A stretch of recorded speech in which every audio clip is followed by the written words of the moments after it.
Hello, and thank you for joining us for Post-Pandemic Hiring, What's Changed and What You Need to Do Next. This program is part of the SHRM webcast series. You can learn about upcoming and on-demand events from our e-newsletters and the webcast homepage at shrm.org/webcast. SHRM thanks today's sponsor, Eightfold AI, for supporting SHRM's webcast series and helping make this program available to the HR community. Now, some information about today's program. In the time since the global pandemic began, the world of hiring has changed with new expectations and new challenges for employers. Today's program will explore key changes that have taken place in the world of talent acquisition and what organizations are doing to respond to these changes so they remain attractive to talent. To lead our program, we're pleased to welcome Shannon Gaydos from Eightfold AI and Jeff Schlosser from Granular. Here's some background on our speakers. Shannon Gaydos is a customer success manager at Eightfold. She is a talent and technology strategist with more than 16 years of experience leading operations at Amgen, Ally Bank, General Motors, and the Boeing Company. A frequent thought leader on the future of work, Ms. Gaydos is the author of the book, The 2030 Papers, How Tech, Debt, and Aging Will Change the Way We Learn, Work, and Die. Jeff Schlosser is head of talent at Granular, a San Francisco-based digital tools and precision agricultural solutions company that helps farmers build and sustain stronger businesses. Mr. Schlosser is passionate about developing people, building relationships, and being a true servant leader. In a more than 15-year career in talent, he has scaled multiple high-tech companies in high-growth mode from the ground up. With introductions complete, I'm pleased now to turn over the webcast microphone to our first speaker, Shannon Gaydos. Thank you, Mike, for the warm welcome. I'm really excited to be here today. It's really an honor to be able to speak to all of you, fellow HR and talent professionals, on some of the trends and challenges that we're seeing in this post-pandemic environment. I think the fact that you signed up for this session really indicates that you have a passion and a thirst to learn more about this space. I've given about 20 or so talks on these types of topics in the future of work in the past few years. And, what I always tell the audience is no matter what role you're in within talent acquisition, whether you are a talent acquisition advisor, the head of talent, or, even HR practitioners, everybody has a role to play in this new environment. So, my advice as we're kind of going through this presentation is to think about how you might be able to influence from within your role in your company. Be bold, think of new ideas, and we're here to kind of help you. But we're all in this together, really, moving forward. I'll be talking from more of a high-level kind of macroeconomic trend standpoint, but I'm thrilled to be here with Jeff Schlosser today, who really is going to dive in with some more kind of concrete examples of what he's seen from his seat as the head of talent at Granular, and be able to kind of tie that strategy to action.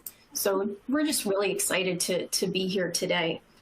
I'd like to turn it over to Jeff first to talk a few minutes about Granular and kind of give you some more insight into his company and what he does there. Thank you, Shannon. Really great to be here, Mike. Great introduction. I appreciate that. Granular, in a nutshell, is a company that really supports farmers and helping them to run better businesses. It wasn't too long ago that farmers would walk around their fields with a pad of paper and a pen trying to figure out what their business looked like. And we're able to really dive in and build strong farm management software. And we're also working on some really cool problems on a global scale. So if you think about global hunger, that's something we're actively involved with and working with third-party countries. We're also involved with carbon initiatives and global warming. So two pretty big problems throughout our world. So it's a mission that I'm really happy to be a part of and to work towards, and it's a great company with a really strong leadership team. So I'm really happy to be there. And Shannon, I thought you gave a great introduction to kind of what we're going to talk about today. So I'm excited to be here. Great. Thanks, Jeff. And I'll give everyone some insight into Eightfold as well. So we'll cover Eightfold's specific capabilities from a technology standpoint a little more at the end. But here is a high level of who we are as a company. We've been growing quickly in service of our vision for the right career for everyone in the world. So you can see here a big global footprint, over 100 customers within 110 countries at this point, 19 languages. We were founded in 2016 and headquartered in Silicon Valley. And we have, at this point, over 250 employees worldwide. So it's really been an exciting journey for me joining the Eightfold team. And I think as we're going through the presentation today, kind of think about maybe the technology platforms that you're using today within your organizations, how they may be able to support some of the trends and challenges that we're seeing. And then I'll also connect this back to, at the end, what Eightfold offers. So excited to teach you more about that. So here's the crux of what we're discussing today. The talent market is in a frenzy. So talented employees have more options than ever before. And so it is, of course, becoming very important for companies to act faster, more quickly, communicate better, operate more efficiently, and really get that talent quickly. I'd like you to think about a shift here. So we've been talking, I think, for years within the HR and talent space about the war on talent, right? So the talent wars, the battle for talent. In my discussions with talent leaders, in my own opinion, is that talent has won long ago. We are now at a point where we've shifted from this kind of war on talent to this talent frenzied market in which employees are really making the decisions for us. They are driving what's important. That employee experience is so important today, especially given everything that has happened during the pandemic. And so people are really thinking about, what they want next out of their lives. Do I stay at my current employer? Do I go? Do I go back to school? Am I leaving the workforce altogether? A lot of people you'll see in our some of the stats that we'll show you today are changing industries altogether or going off on an entirely new path, let's say from the corporate environment to Teach for America, for example. I was just talking to somebody recently that actually made that change, one of my partners. So, the opportunities in a lot of cases for many employees and people today are seemingly endless and open. And so we need to talk about, what the challenges are and how you can all help drive change and efficiency and hire more quickly and also retain. So we will cover 4 urgent talent challenges today. There are, of course, many more, and we'll highlight a couple of resources where you can really dive in more on your own if you'd like throughout the presentation. But the 4 that we're highlighting today are employers can't hire the best people or hire fast enough. Okay, I think we know that, but there's a little more meat to this that we can get into and figure out how to better solve for this problem. Employers must consider hybrid and remote options for every role within reason. For example, a manufacturing facility may not be able to do this. DE&I has become a critical area of focus, not just a talking point. So we will talk quite a bit about this one. And retention is a must. So each person who quits creates one more role to fill, and we'll go through some stats on what exactly how serious this problem is and the landscape we're looking at today. But Jeff, why don't you share some thoughts here? What are you seeing from your end? What are your thoughts and things from this end?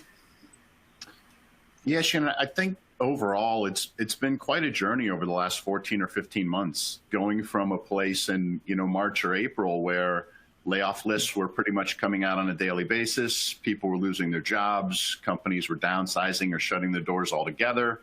And really the talent market was unknown, and it was a little bit easier to hire, and people were a little bit more, less selective in perhaps some of the roles that they were taking on. They were going in because perhaps they had very limited options. So if you go back to a year ago and think, okay, some of these folks that were hired in, were we really where they wanted to be? Are they fully engaged in our company and our brand, and what will that look like moving forward? And I come forward 14, 15 months, and it's completely different. I've never personally in my career seen more new startups and more companies hiring than I have today. I can tell you that my LinkedIn inbox every day is filled with 1 or 2 roles that they're asking me if I'm interested in. And I guarantee that that's happening to all of your employees. So they're all getting pinged, especially your top talent, which are obviously the ones you definitely don't want to lose. So I think overall, you have to have a tremendous amount of flexibility when it comes to hiring. But when I'm thinking about pandemic, post-pandemic, the 3 probably critical areas that resonate is 1, obviously we want to continue to hire fast and efficiently, but 2, it's critically important to keep our current employees engaged. It doesn't matter how well you can hire if 1's coming in and 2 are going out. So keeping your current workforce engaged, and whatever that means to your company, is really, really important.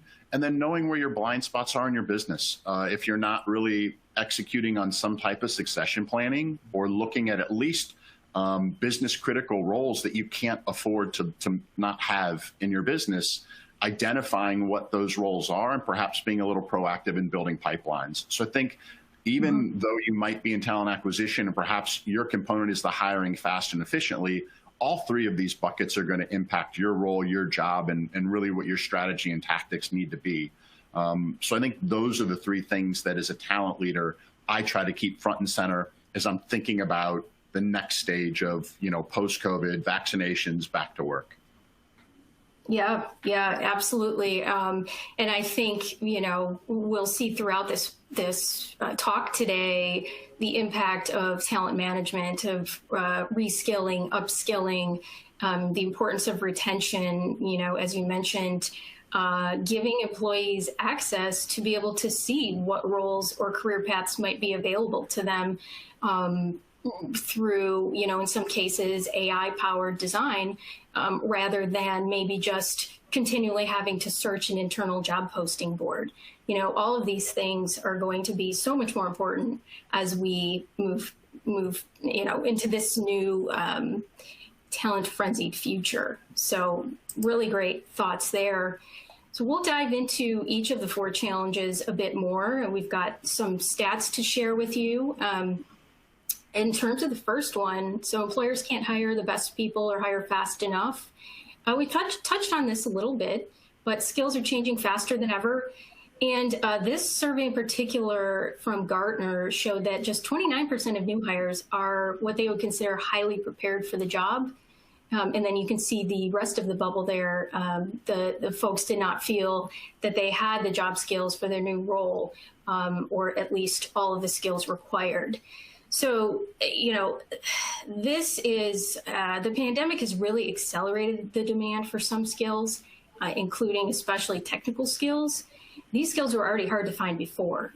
So companies now have to increasingly hire on potential and learnability so that they can fill roles. Technology is moving quickly, and, training and even job descriptions in particular are not really keeping up. So, Jeff, I think you had some thoughts around, some tips on addressing these challenges. What would you say, are a couple things that companies can do to make their job descriptions more clearer, or kind of address for this really rapidly advancing technology?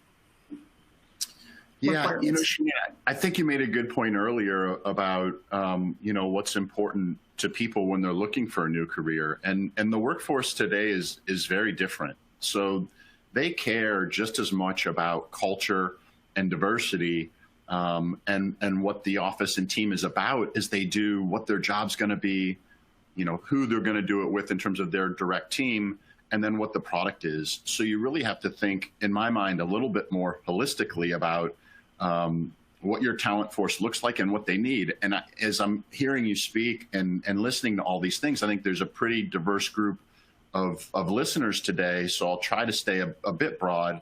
I think roles are going to be different from everybody that's listening, whether it's from an operational, 5 days to hire role.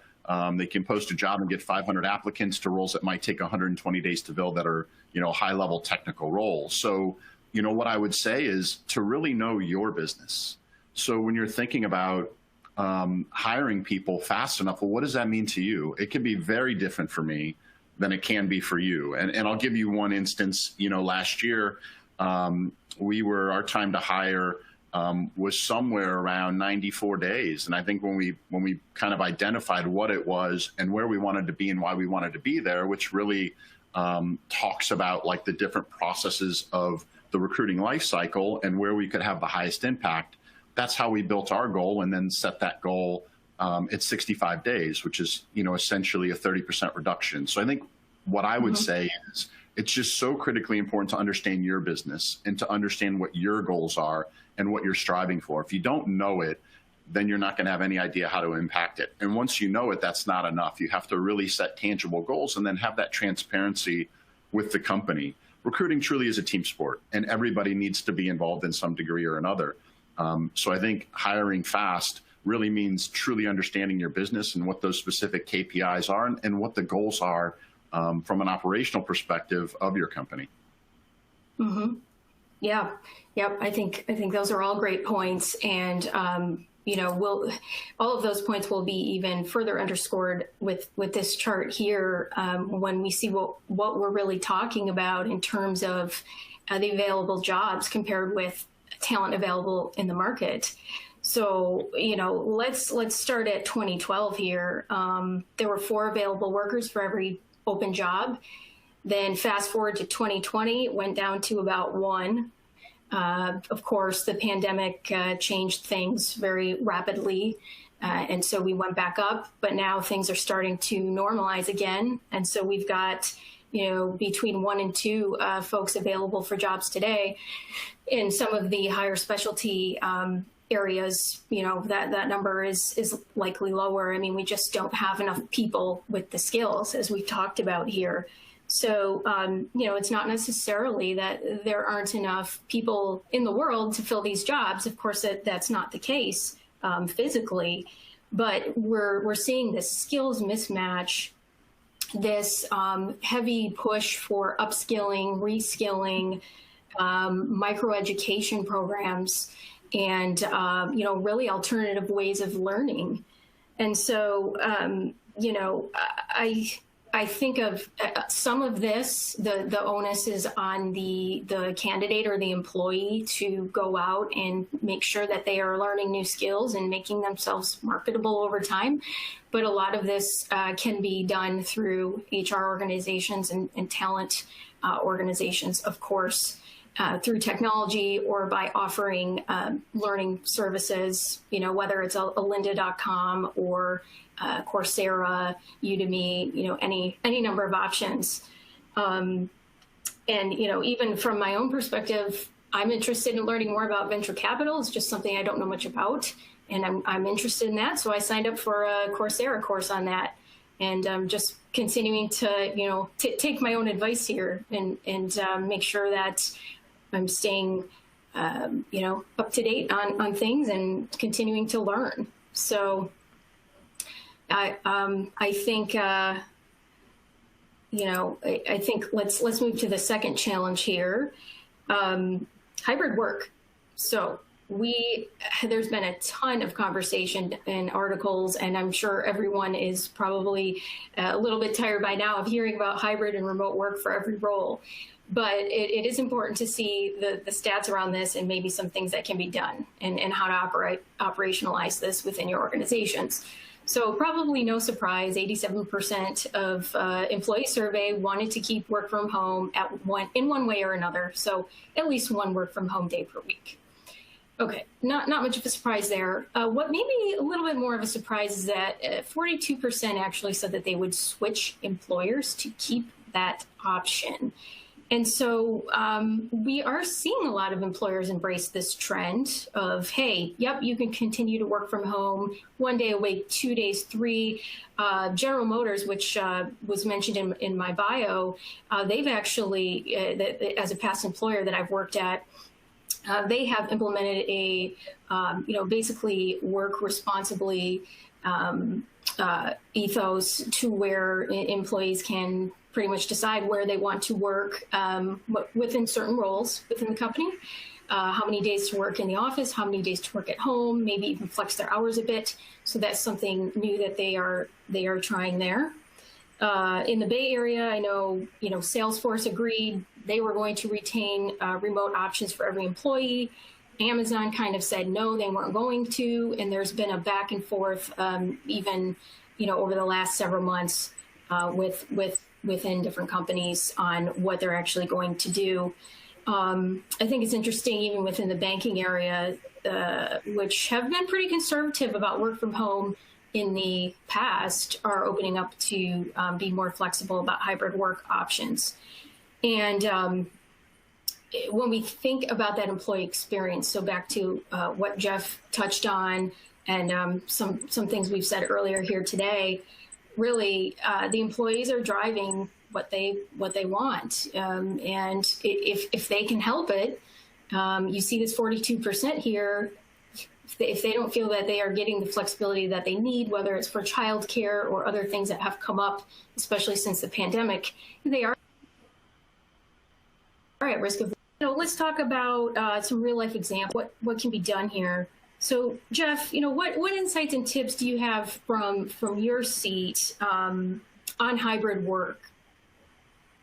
Yeah, Shannon, it's funny. I've read a lot of articles. You spoke to Apple and other companies that have kind of put some plans out there, and some have backtracked, and there's been some consequences. And I think one thing that I'm really proud of what Granular's done so far is we've had we do culture amp surveys at least twice a year on a company scale, but we've probably done 3 to 5 culture amp and or Google surveys throughout the past 6 months.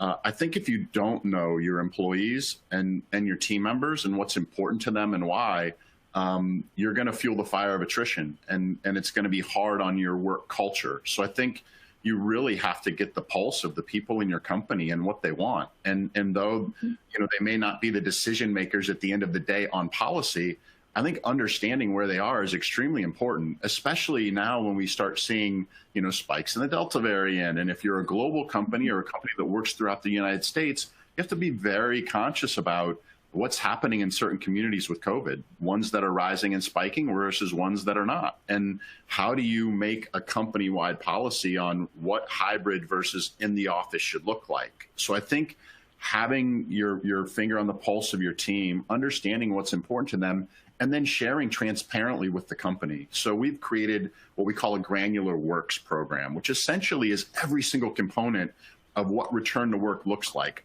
all the way up to creating a talent, mission from today through going back to work. Everything we've done is virtual. When do we go back to face-to-face on-sites? When do we go back to meeting people in person? When is that okay? And I think we have to really be thoughtful for the candidates and the candidate experience. And number one, the safety and well-being of our teammates. So I think getting to know your company and what's important to them, and then reacting. We've since then loosened it up a bit. Our goal really is 80% remote versus 20% kind of in an office hub. 80% in an office hub versus 20% remote. But we've been very flexible there. And I think you have to be with as difficult as the hiring market is today. If you don't have flexibility and don't listen to your team, you're going to be behind the 8 ball. So I think we're trying to really be thoughtful about what our team wants. We've initiated stipends for employees that do work from home or are part of that hybrid model to support their home office, So I think just really having your finger on the pulse and listening to your team is really step number one, and then figuring out a plan that can really accommodate everybody. If you think you have 10% that's really gung-ho, want to be in the office every day, and 10% that's gung-ho, want to be at home every day, and then everybody else is somewhere in the middle, you have to find a way to really appease and create policy that can support all of those team members. Yeah, I agree. And I really like your comment on the stipend because I think during the pandemic, companies were scrambling. They're trying to figure out how to get people equipment and didn't really have time to think through that maybe as much. And now we're to a point where I do think, you know, candidates and new employees, they expect, if I'm working at home, you know, I receive maybe a stipend for internet or phone reimbursement or, you know, a booster for my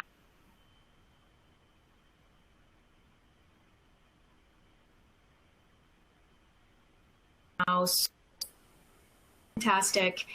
And I think of many companies that have closed their offices physically, and where those real estate dollar savings are going. And so we're seeing, you know, in a lot of what I'm reading, employees and candidates kind of saying, well, you know, how how will I benefit from my home office, you know, whereas, especially for current employees who maybe they used to have an office to go to and now they don't. So, you know, where is really the benefit from them in terms of some of that cost savings? So, you know, for better or worse, a lot of conversations are being had around that topic. But I think let's move. Oh, go ahead, Jeff. No, an interesting point popped into my head is when you're thinking about the team, I have one person that reports to me that found out she was pregnant in February. So she was unable to get vaccinated before her pregnancy. So she's not vaccinated. She's pregnant. She's going to be having the baby in October. And she lives in San Francisco. So I can't really expect her to get on a bus and ride 13 stops to the office and employees to get on BART that might have certain special conditions that need to be met. So there's a lot of anomalies and people that you may not know about that need specific support because it's a tough time. Yeah, yes, I completely agree. And I was on the BART recently on a trip, and it was pretty empty. So you know, things are slowly getting back to reality, but really not quite yet. So yeah, really good points. Challenge 3. So this is a very meaty topic, of course, and very relevant to today's situations. You know, the findings you'll see here, I think I have two charts to show. 76% saying diversity is important in their choice of job. So this was a Glassdoor survey. It was published in the Washington Post. 37% of candidates would not work for an employer with poor DE&I. You may think that these numbers are, they're not so bad, or maybe they're a little bit low. But when we look at opinions among younger workers and those higher skilled worker pools, we're actually seeing that these numbers are higher. So that 76% number is higher. You know, diversity is really very important to people.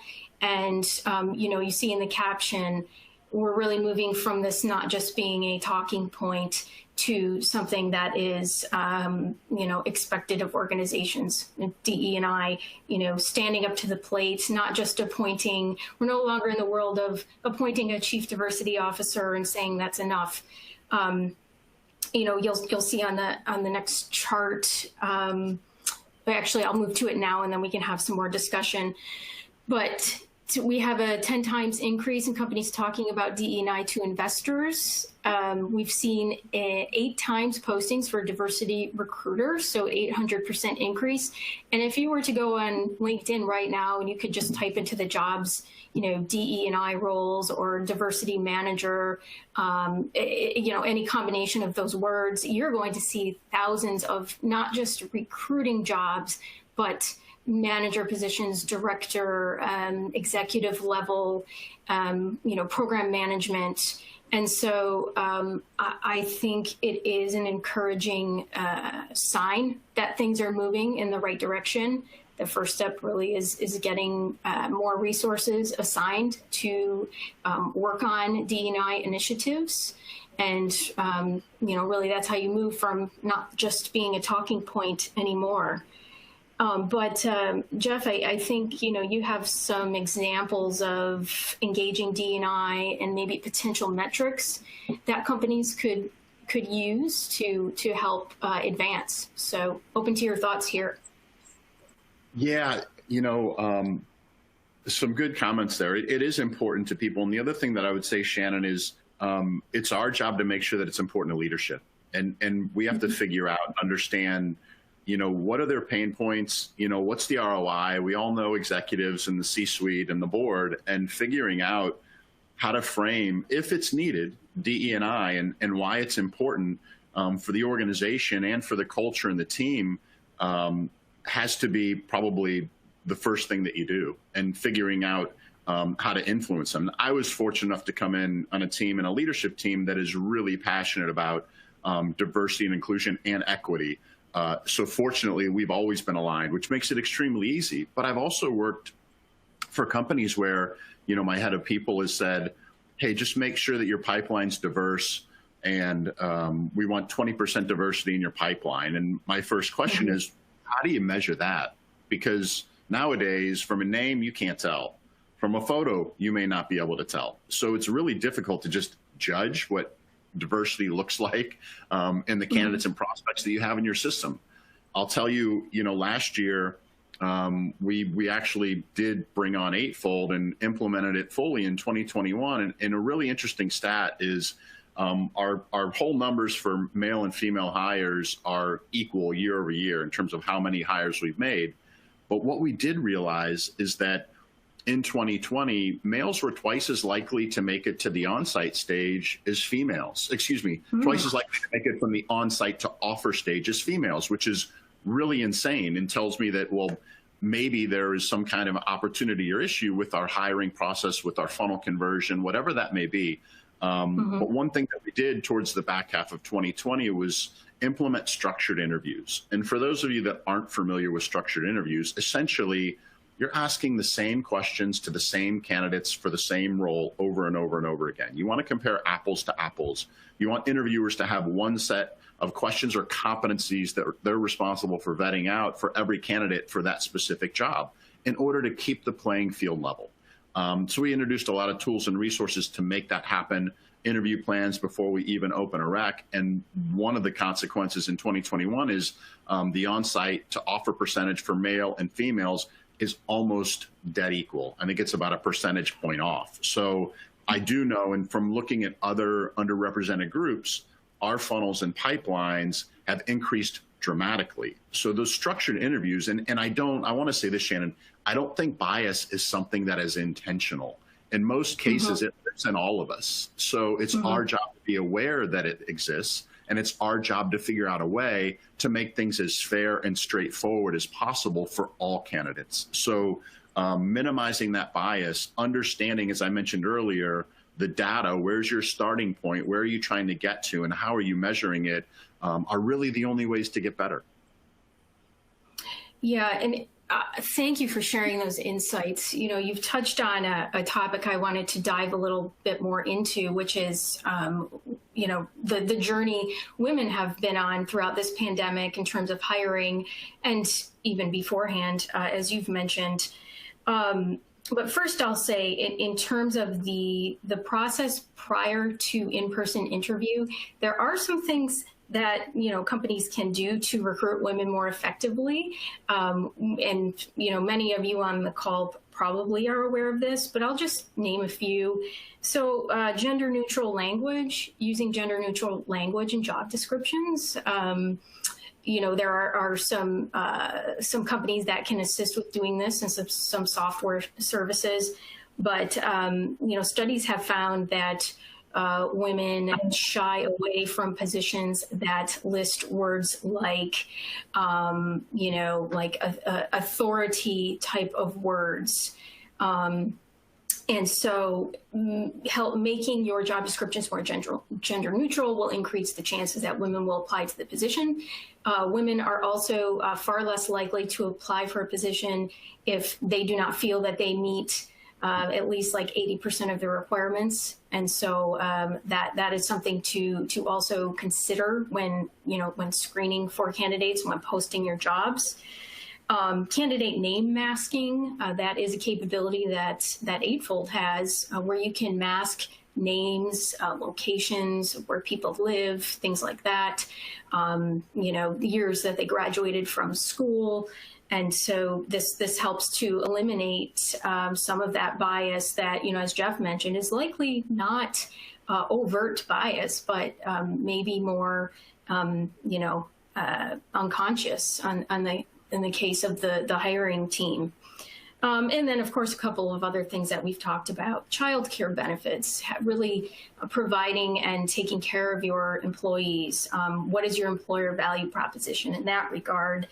And, something I have seen a lot more of in recent years is to bring women in, make them feel maybe a bit more comfortable about returning to work if they've been out for a while, is having returnships. So perhaps a program where, a woman can return maybe after being out of the workforce for 5, 6, 7, 10 years to raise children or other life reasons.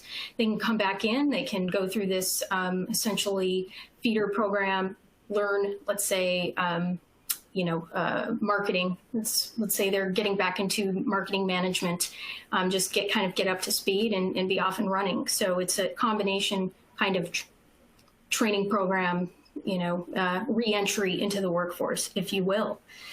And the other thing I wanted to mention, back to what's happened with women overall since the pandemic. So many of you may remember this. In around October of last year in 2020, there were a lot of headlines around all of the jobs that were lost due to women having to leave the workforce, whether it was to care for a child, to help children with school, to help for a parent, to move, be a caregiver for an elder relative. I mean, there are all types of impacts. And so the number was 1 million. 1 million women had left the workforce as of October 2020. I saw something yesterday I was watching a news channel that said in totality, 5.1 million jobs, net jobs, had been lost by women throughout this pandemic up through now. So, that's really the scale of what we're talking about. The labor force participation rate has gone down to what it was more so in the 1950s, 1960s for women. And so there's really a lot of opportunity to amp up recruitment efforts, some of the things that Jeff has talked about here, but really just be cognizant of the challenges that women have faced over this pandemic. Jeff, I don't know if you had anything else to add on DE&I before we hop into the last challenge. No, I think those are all good points. I read an article last week on LinkedIn that talked about how it has been more stressful for women versus men. And in a lot of instances, they have had to lead the workforce. So I think, again, like knowing your team and your company and what's important to them and also kind of their family responsibilities are important to be able to give them the right support system in order to be successful in their careers. Yep, completely agree. Okay, so the last challenge here, and then we'll kind of wrap up with some metrics and some things that you can measure to make this more actionable. So each person who quits creates one more role to fill. So we've covered a bit of this already. 25 to 40% of workers will quit their jobs this year. I did want to highlight a resource here. So you'll see the Microsoft Work Trends Index is mentioned. I would really encourage you, if you're looking for statistics on the current landscape, or you have a presentation you'd like to make to your leadership team, or you are a leader, this is a really good report. So it was published this year. 30,000 people were surveyed in 31 countries, and they analyzed trillions of productivity labor signals from Microsoft 365 and across LinkedIn and other sources. And so there's some really good information, not just this stat, but I think there's like 10 trends that they have identified that are, very pertinent this year and going forward. So I'd encourage you to check that out. We're really talking about attrition here and what we can do about it. So, Jeff, I don't know if you have anything else. I know we've covered some of this already. If you have anything else to add about maybe attrition, exit interviews, anything like that, feel free. Sure, Shannon. Yeah, I think it's so important to keep your team engaged. And I think to keep them engaged, you have to understand what's important to them. I know I brought up surveys again and really understanding your teams. But also I think that it can come down to communication. And I'll give you an example. I've periodically, when we do these culture amp surveys, inevitably it comes up that people care about their development. And having those development conversations and finding ways to carry them or help shepherd them through their career is really important. So when you think about your teammates, you may think that you're having these development conversations. I've had very specific conversations with my team members on their development, but they don't realize that it's a career coaching conversation. So sometimes you may have to be super direct and super transparent about, hey, once a quarter, we are going to have 1 hour-long conversation just about your development, just about your growth. And whatever tools you use as an organization, which we have career ladders at Granular that align with, say, Radford levels, so that we know where somebody is in their level, what their next level would be, what those key competencies and skills look like. So I think, having an assessment, having them understand truly where they're at, and figuring out or knowing what their goals are and where they want to go, because they may be very happy in that specific level. They may want to grow into another level. Maybe they want to be a people manager. Maybe they want to cross departments altogether. So I think understanding where they're at, really calling out those specific career coaching conversations so that you can be really transparent and have those discussions so the team member really knows that you are supportive of their career, their journey, their growth, and figuring out ways to support them. Yeah, I like your reference to the monthly check-ins because, as a leader of mine used to say, if you're just having career discussions twice a year or at the 6-month mark and the year-end mark, then you're really not doing enough. You're not moving the needle for your employees. You're not really taking care of them enough. So, to tie in with that too, it's not on this slide, but 46% of people said that they may make a major pivot in their career. So you mentioned cross-functional, maybe somebody wants to move from HR to finance or, an even bigger move than that. How do you help them? How do you help them make that move? What do they need to do to get there? And technology can help with that. We've had some here, but Eightfold can help employees understand projects that may be available to them to help them learn short-term assignments, what skills they need for a move that they have decided they would like to make, whether it be within their own sphere, currently their own column. I'm not finding the word I'm looking for, but vertical, I guess you could say, to the next one. So yeah, definitely a lot that can be done with technology. And the quit rate is highest in 2 decades. Probably no surprise to everyone here. But this article is also good. If you haven't read it, check it out. Forget going back to the office. People are just quitting instead. So it's kind of a maybe a humorous title, but there's a lot of good information in there. And so I think, let's move into the what do we do now, and then we'll have some time for questions. So 4 key metrics, we've identified for purposes of this presentation, I think 4 key metrics to really measure your success. And I think the key point is that if nothing is done, if you're not changing your current processes and tech stack and all of these things, then these metrics will likely worsen from what you saw in January 2020 to maybe January of 2022. So you really want to keep an eye on these things here. Benchmark to improve. Jeff, I know you and I, in prepping, we were talking a bit about data transparency and the importance of that. So if you'd like to add a couple of thoughts on that, that would be great. Yeah, and again, going back to what I said earlier, Shannon, and the data transparency, I think you have to know where you are. if you're looking at these four, these are pretty basic KPIs when it comes to talent and HR. And if you're not sure where there are or where you are, excuse me, in each of these metrics, you should find out. They're critical to the success of your business and your teams.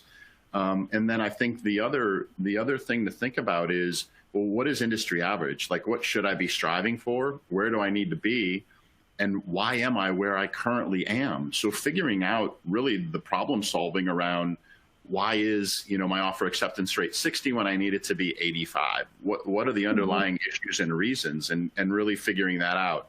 And I would say the same with all of these metrics, looking at retention rate, not just what it is today, but what was it in 2019 pre-pandemic? What was it during the pandemic, and how can you forecast it out this year to really build out successful succession planning and make sure that you don't lose any people that might be in a critical role, or any people in general.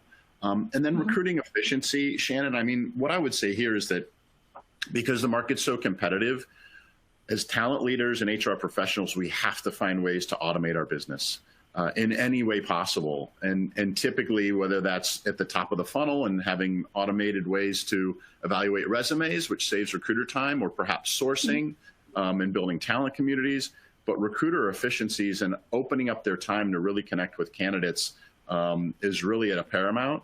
And obviously time to fill. That's a great metric just to know how long it's taking you to fill a role. And this can feed back into your attrition planning or forecasting, as well as your hiring plan and budgets, to understand from a financial perspective, how long does it take to hire a certain role?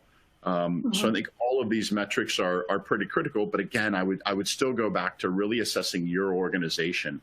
Understand your business needs, and according to your business needs, what are the metrics that really and truly matter to you and should matter to you and your company for their long-term and short-term success, and then figuring out what those KPIs are. And all the companies that I've worked for, there's never been one kind of handful of KPIs I've taken from stop to stop to stop. They evolve, and they depend on the business and where you're at with that business at that moment in time. So be okay with being flexible and figuring out the metrics that are important to you, not just kind of the general metrics that are used throughout the industry, and then why you're tracking them and what you hope to gain and goals you're going to set, within those metrics and KPIs. Yeah, I think those are great insights. And of course, you have to have technology and reporting and analytics to be able to support all of this. So you've given some great examples today of how you've used Eightfold at Granular to be able to power this, to be able to provide those data insights in a relatively easy manner. And so, I thought I would just end with this slide here, leaving, roughly 10 minutes for questions. But those of you on the call, I encourage you to go out to our eightfold.ai website, check out the products available. Feel free to reach out to our team if you'd like more information. But in a nutshell, we've got a single AI-powered platform that can do everything from requisition to hire, and really support a lot of what we talked about today. Reducing application rate time, reducing cost, quality, increasing quality, speed to hire, engaging candidates through the personalized career site and things like that. So, we really do have a lot of compelling metrics that have shown that our partners have improved upon the KPIs that they've identified, to Jeff's point, that makes sense for their organization. So I do want to make sure we have enough time for some questions. So with that, Mike, we are ready for Q&A. Thank you, and we will turn to audience questions in just a moment. SHRM thanks Eightfold AI for sponsoring this program and SHRM's series of free webcasts. Eightfold AI delivers the talent intelligence platform, the most effective way for companies to retain top performers, upskill and reskill the workforce, recruit top talent efficiently, and reach diversity goals. Eightfold AI's deep learning artificial intelligence platform empowers enterprises to turn talent management into a competitive advantage.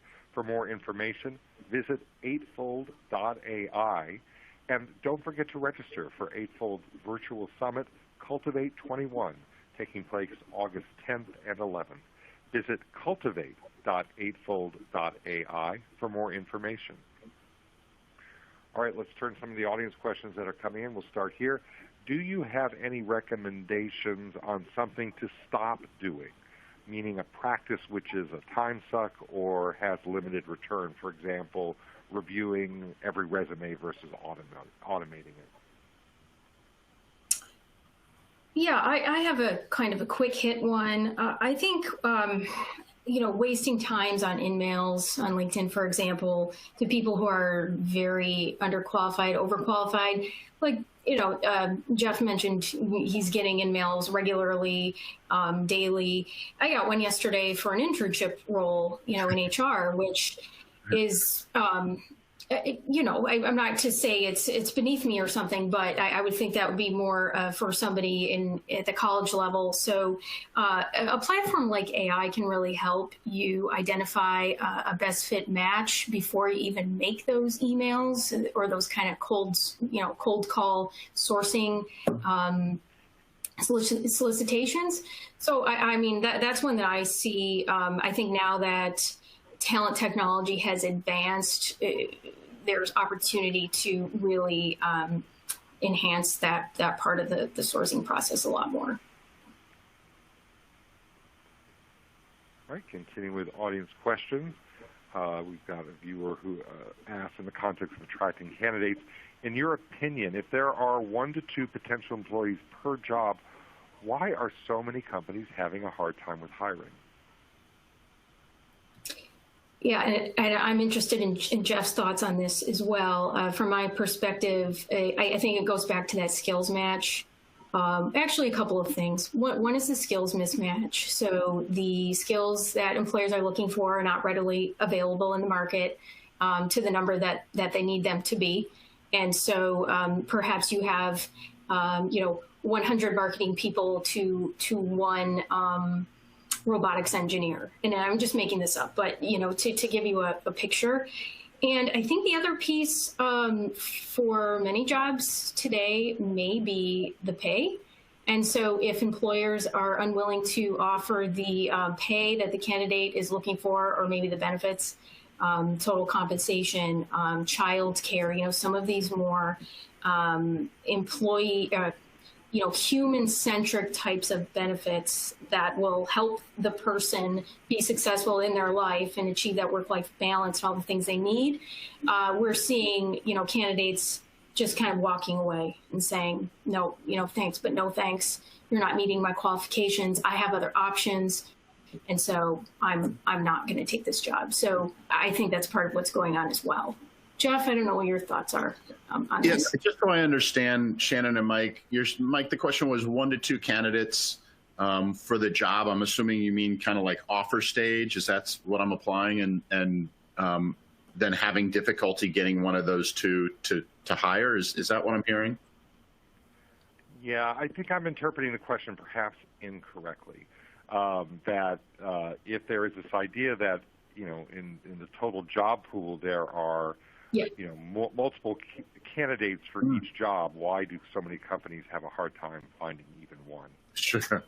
Yeah. So great question. There's a million answers, but I think part of the reason that you might have a problem is that most of the people that are in the workforce are passive. They're not actively looking. So they're probably not going to apply. So I think you have to figure out a way to engage talent. And really what that means for me is, how do you open the dialogue? How do you get them to respond? How do you get them engaged and interested? And then from there, there's a lot of things that have to happen for you to get them to get hired. And number one is to make sure that you have the right role for them and that you are the right company, the right team, and all of the things that we spoke about earlier when it comes to the job that they truly will be inspired to join. I still think there is some unrest in the job market. I still think people are a little hesitant to jump unless it's a perfect opportunity. So you really have to make sure that you're framing your company in a way that really inspires the candidate. And then I think secondly, what's probably even more importantly, is know what the blockers are for those candidates once you are able to get through and open up that dialogue. So really getting to know your prospects and candidates is really the priority. And as Shannon mentioned and I mentioned, we're getting all these LinkedIn messages that may or may not even be targeting the right candidate for the right role. So you have to be really thoughtful. And I think the individual, like when I spoke about automation and when I spoke about, the beginning of the process and identifying resumes and being able to have a thoughtful way through artificial intelligence to rank your candidates and really going after the high profile targets in a thoughtful way, not just spraying and preying on, LinkedIn messages. Mm-hmm. And I think we have time for one more question. We've gotten so many on the topic of hybrid work. Let's pick one of those. We've got a viewer who writes regarding remote hybrid, we're struggling to keep up employees' productivity and accountability. How should we monitor or manage their engagement toward work? Some non-exempt employees take care of kids during the day and start working after work hours, which makes it hard for HR to monitor their actual work hours. Yeah, I mean, I can start there, Shane. Just quickly, I would say, if you're monitoring work hours, to me, I'm not sure that's the best approach. I think for me personally, I prefer to empower and to trust. I think if you don't trust your team to do their work in a way that suits them and their lifestyle, you might have a tough time hiring in the hybrid environment. That sense of trust has to be there. I know for me personally, I spoke to Shannon about it yesterday. Like, I love the fact that I might be able to fit in a bike ride, from 8 to 9:30 on a Tuesday morning, whereas typically before I was getting on BART at 7 a.m. But I know my calendar. I know my work. I know when I need to show up. I know what I need to accomplish. So I think for me, I would just focus more towards the work, the goals, and achieving their goals versus the time that they're working. I agree. I had the same thoughts, and if it is necessary, I think individual teams can discuss maybe core hours where they have meetings that need to be attended or things like that. But ultimately, if the work is getting done, maybe you just question: does it matter if it's getting done at night or during a certain time block? These are all things to think about. Thank you. With that question and answer, we're going to begin to bring today's webcast to a close. Before we sign off, we want to thank Shannon Gaydos from Eightfold and Jeff Schlosser from Granular for the insight and information they provided today. And we also want to thank everyone tuning in for being with us and for choosing SHRM for HR webcasts. That concludes this program.